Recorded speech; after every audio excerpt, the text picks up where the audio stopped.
कबीरा वो नर अंध हैं, गुरु को कहते और। हरि रूठे गुरु ठौर हैं, गुरु रूठे नहीं ठौर। ओम श्री सद्गुरुदेव भगवान की जय।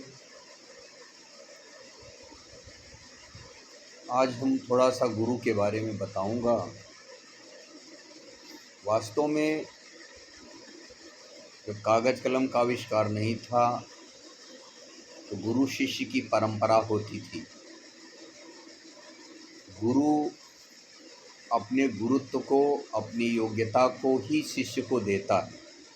जैसे बाह्य जगत में विद्यार्थी, सब्जेक्ट और मास्टर, तो मास्टर जो है शिक्षक, वही शिक्षा, वही पढ़ाई पढ़ा सकता जो पढ़ा होगा।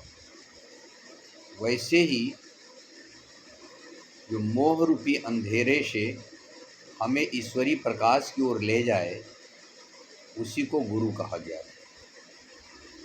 यही गुरुओं के नाम पे जब अनेकों भ्रांतियां पनपने लगी, सब गुरु बन के बैठ गए, तो कबीर साहब ने उस समय काल में सदगुरु की ओर दिया कि सच्चा सदगुरु ना मिला, मिली न सांची सीख, भेष जति के बनाए के घर घर मांगे भी।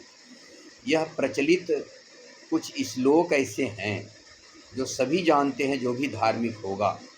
गुरुर् ब्रह्मा गुरुर्विष्णु गुरुर्देव महेश्वरः, गुरु साक्षात् परम ब्रह्म तस्मै श्री गुरुवे नमः। और एक श्लोक है कि ध्यान मूलम गुरुर्मूर्ति, पूजा मूलम गुरुपदम, मंत्र मूलम गुरुर्वाक्यम, मोक्ष मूलम गुरु कृपा। गोस्वामी तुलसीदास जी रामचरितमानस में पहली चौपाई लिखे हैं, बंदहु गुरुपद पदुम परागा, सुरुचि सुबास सरस अनुरागा।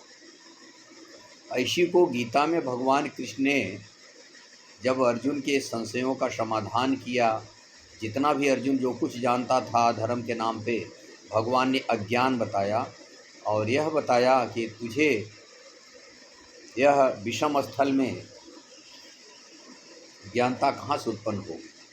तब अर्जुन ने समर्पण किया कि कार्पण्य दोषो पहत स्वभाव, पृच्छामि त्वां धर्म सम्मूढ़ चेता, यह श्रेय स्यानिश्चितं ब्रूहि तन्मे, शिष्यस्तेहं शाधि मां त्वां प्रपन्नम।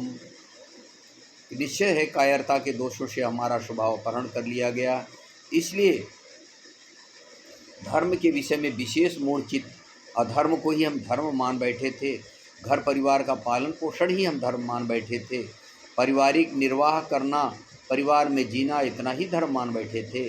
जब यह आपकी निगाहों में ज्ञान है तो वास्तव में ज्ञान क्या है? मेरे इस अज्ञानता को दूर करें, क्योंकि शिष्य हस्ते हम, मैं आपका शिष्य हूँ, मुझे साधिए संभालिए। यह श्रेय से अनिश्चितम ब्रूहितन में जो श्रेय है, कल्याण पथ देने वाला है, उसको आप बताइए कि वास्तव में वह धर्म क्या है जो श्रेय को प्राप्त करा सके। तब भगवान कृष्ण ने बताया, आत्मा ही सत्य है, शाश्वत सनातन है, और इस रास्ते से जो चल करके अपने स्वरूप को प्राप्त कर लिया, वही है गुरु, वही है सद्गुरु। सत्य आत्मा जिस दिन जागृत हो गई और जागृत होकर के अंतर जगत से भगवान निर्देश देने लगे, अंग फड़कने लगा, संकेत मिलने लगा, यहीं से सतपथ चालू होता है। इसी को सत्संग कहा गया है। एक बाह्य जगत की उस रास्ते में चलने के लिए उपदेश दिए जाते हैं, उसको भी सत्संग, संत महापुरुषों के द्वारा जो उपदेश दिया जाता है वो भी सत्संग है। लेकिन ओरिजिनल सत्संग है जिस दिन आत्मा जो सत्य है, सत्य वस्तु है आत्मा, मिथ्या जगत प्रसार, नित्या नित्य विवेकिया लीजिए बात विचार। जिस दिन वह आत्मा आपकी जागृत हो गई, अंग फड़का, संकेत मिलने लगा, आप उसको पकड़ के चलना, उसके निर्देश पे, उनके अनुमति पे चलना, ये वास्तव में सत्संग। ये तभी जागृत होगा जब ऐसे गुरु, ऐसे सदगुरु, महापुरुष, तत्वदर्शी, जिसको कहा गया गुरु ब्रह्मा गुरु, जिसके अंदर ब्रह्मा विष्णु महेश की सारी योग्यता समाहित है, वही महेश्वर है, वही साक्षात परम ब्रह्म है। तो जो साक्षात परम ब्रह्म सद्गुरु होते हैं, तो वह ब्रह्म कहाँ रहता है? तस्मात् सर्वगतम ब्रह्म नित्यम यज्ञ प्रतिष्ठितम, वह यज्ञ में प्रतिष्ठित होता है। और यज्ञ श्वसन क्रिया, नाम जप, जिसके भगवान राम श्रृंगी ऋषि के यज्ञ के द्वारा प्रकट हुए। वास्तव में श्वास प्रश्वास की यजन, यही है यज्ञ। मन सहित इंद्रियों को संयमित करना, ये है यज्ञ। सद्गुरु के स्वरूप का ध्यान करना, ये है यज्ञ। बहिर्मुखी जो भी विचार भावनाएं हैं, संयम रूपी अग्नि में हवन करना ये यज्ञ है। आत्मा जब जागृत हो गया तो ब्रह्माग्नौ, उस आत्म जागृति के निर्देश में भगवान क्या करें कि तुम्हारी मन सहित इंद्रियां बहिर्मुख है, अंतर्मुख करो। ये सभी यज्ञ हैं, इन्हीं के द्वारा सद्गुरु का रास्ता मिलता है। जिस दिन सत्य की जागृति हुआ, ब्रह्मा है, ब्रह्मविद, ब्रह्म विद्वत, ब्रह्म विद्वरियान, ब्रह्म विद्वरिष्ठ, ये ब्रह्मा के 4 मुख हैं।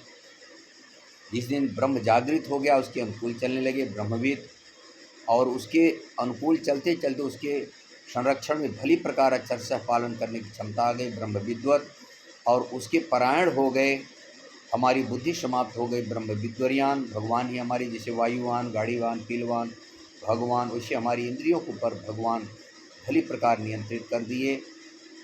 हमारे अंतःकरण में जितेंद्रिय की योग्यता आ गई। अब उन्हीं के आधार पर चलते चलते ब्रह्म विद्वरिष्ठ, जब ब्रह्म में समाहित हो गई बुद्धि, इष्ट से ओतप्रोत हो गई बुद्धि, उसको ब्रह्म विद्वरिष्ठ कही गई। और शंकर, शंकाओं से अतीत, अर्थात जो भी हमारे शुभ अशुभ संस्कार उसको नष्ट करना, रुद्र ये शंकर। विष्णु, योगक्षेम पालन पोषण करना। भगवान आप कहीं भी आप दूर रहेंगे तो भगवान गुरु महाराज बचाते रहते हैं, संभालते रहते हैं, यह है विष्णु का काम। इन तीनों से योग्यताओं से परिपक्व हो जाने पर, पराकाष्ठा के पश्चात वही गुरु महेश्वर हो जाते हैं। और भली प्रकार जब विलय हो गया पराकाष्ठा के साथ में, तो वही गुरु साक्षात परम ब्रह्म बनते हैं। उसी गुरु को नमन। ऐसे ही गुरु को मूर्ति स्वरूप कहा गया, ध्यान मूलक गुरु मूर्ति। मूर्ति इसलिए कहा गया है कि उनके पास गुण दोष कुछ नहीं रह जाते हैं, सब उपराम है। यदि कुछ दिख रहा है तो हमारी भावना दिख रही है। इसलिए पूजा मूलक गुरुपदम, पूजा पूर्ण जानकारी, पूजा पूर्ण जानकारी, जिसके पथ में हम चल रहे हैं उसकी पूर्ण जानकारी, पूर्ण योग्यता हमको बोध हो जाए।